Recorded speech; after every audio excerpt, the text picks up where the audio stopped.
Bem, falaremos agora um pouco do capítulo 2. No capítulo 2, nós estudamos sobre as formas de alimentação dos animais, dos seres vivos. Em primeiro lugar, falamos um pouco sobre fotossíntese. O que é fotossíntese? Fotossíntese é a forma como as plantas produzem o próprio alimento, já que elas são produtoras, elas produzem o próprio alimento. Então, a fotossíntese é o seguinte: a árvore, as plantas em geral, elas absorvem a luz do sol, absorvem os nutrientes do solo e a água também, e absorvem o gás carbônico, que é toda a poluição que nós jogamos no ambiente. E elas transformam tudo isso em oxigênio e glicose. A glicose é o produto que elas usam na própria alimentação e o oxigênio que nós usamos para respirar.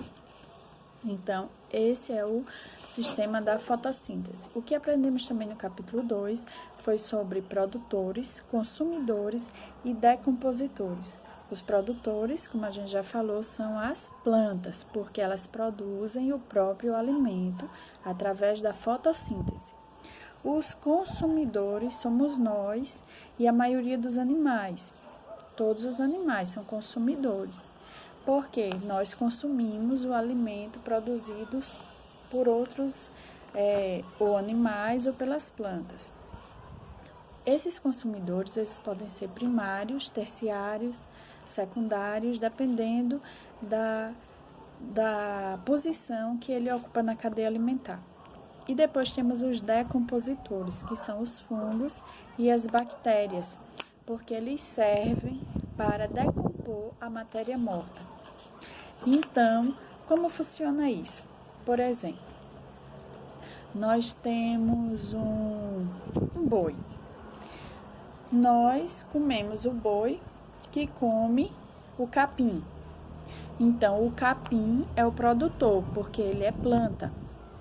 O boi é o consumidor primário, porque ele está comendo o capim primeiro. E nós somos o consumidor secundário, porque comemos o boi. Então, o capim é o produtor, o boi come o capim, consumidor primário.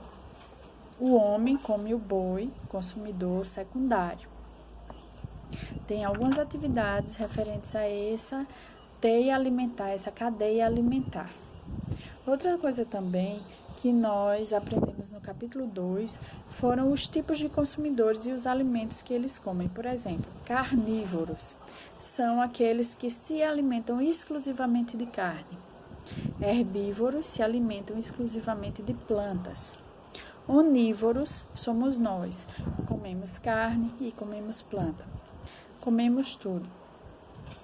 Os insetívoros, que só comem insetos, tipo tamanduá.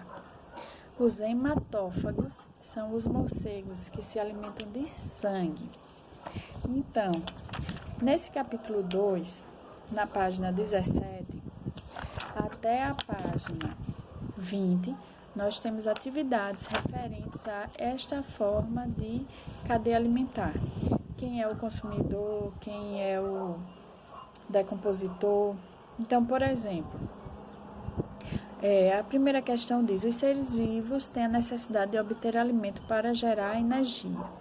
Assim, no meio ambiente, de acordo com a alimentação e a forma de obter energia, eles são classificados de maneiras diferentes. Explique cada uma dessas classificações. Essa primeira questão é para vocês fazerem um resumo. Dizer quem são os produtores, que são as plantas, porque produzem o próprio alimento através da fotossíntese. Os decompositores, que são os fungos e as bactérias, que decompõem a matéria já morta. E os consumidores, que somos nós, os outros animais, que consomem o alimento já pronto. Podemos consumir o alimento, que é as plantas, e podemos consumir outros animais. Então, fico aguardando as atividades de vocês, da página 17 até a página 20, e as dúvidas lá pelo Zap.